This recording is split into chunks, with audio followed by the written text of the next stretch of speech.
अरे कहाँ में अच्छा टाइम लगा था, क्या मामला थी, क्या है? ये 6 फरवरी को हमें जानकारी मिली कि एक बॉडी मिली है और जिसके सर पे पत्थर से ऐसा लग रहा है कि बड़ी भारी वस्तु से उसके सर पे चोट पहुंचाई गई है जिससे उसकी मृत्यु तारीख हुई है। और कहीं ना कहीं उसका आइडेंटिटी छिपाने की को देखते हुए उसका मर्डर किया गया है, जिसके आधार पर तत्काल ही सीएसपी ऋतु उपाध्याय की नेतृत्व में टीआई सिविल लाइन से होता और बाकी टीम एक्टिवेट हो गई थी और लगातार इसकी विवेचना की जा रही थी। इसमें सर्वप्रथम चैलेंज हमारे सामने 2-3 था। पहला था कि जो मृतक है उसकी पहचान कैसे होगी, क्योंकि पूरा उसका चेहरा पत्थर कुचलने की वजह से चेहरा स्पष्ट नहीं था।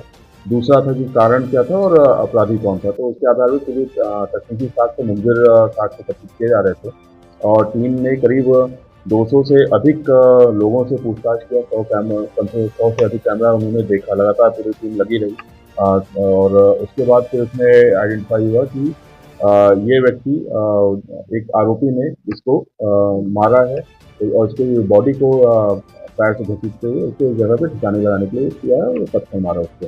और जिसके आधार पे फिर जो मृतक है उसकी पहचान के लिए भी पूछताछ की गई तो पता चला कि ये व्यक्ति जो मृतक है उसने एक जगह से शराब दुकान से कुछ शराब खरीदा था और फिर वहाँ से और पूछताछ किया गया तो पता चला कि एक कल्ला गांव के संबंधित शायद ये व्यक्ति होगा। तो वहाँ पता किया गया और तो वहाँ से फिर इसका पहचान हमको अरविंद पटेल के रूप में हुई थी, जो यहाँ पे रीवा में रहते मजदूरी करता है। और उसके उपरांत ये लगा कि कहीं न कहीं सर पे वार किया गया, पहचान छुपाई गई, कोई नोन होगा जिसने इस हत्या को कारित किया था।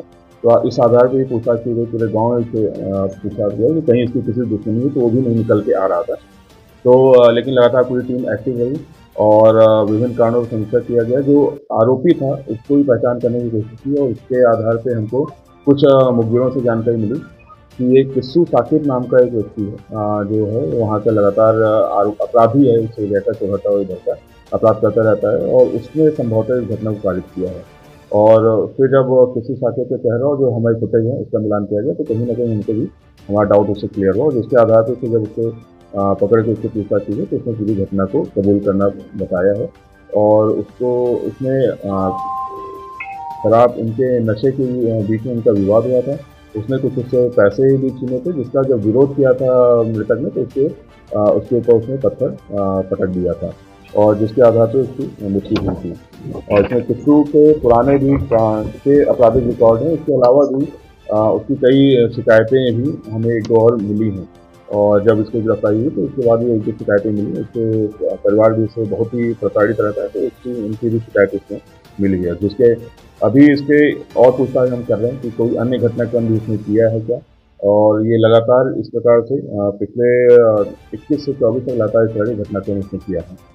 बहरहाल पूरी टीम ने बहुत ही मेहनत के साथ और सूझबूझ के साथ इस पूरे घटनाक्रम का खुलासा किया, जो कि इसमें न सिर्फ मृतक बल्कि आरोपी और घटना का कारण सभी इसमें अज्ञात थे।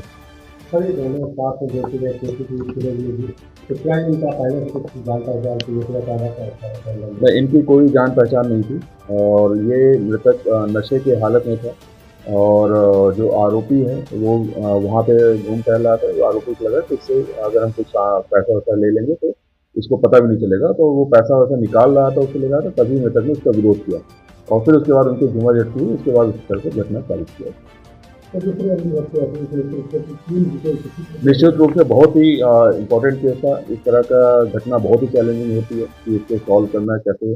और पूरी टीम ने जो भी टेक्निकल साक्ष्य आए हैं, जो भी सभी चीज़ों का पता रसी में बहुत महत्वपूर्ण भूमिका सभी ने निभाई है, एक एक आरक्षक से लेकर सभी अधिकारियों ने, और पूरी टीम को इसके लिए पुरस्कृत किया जाएगा।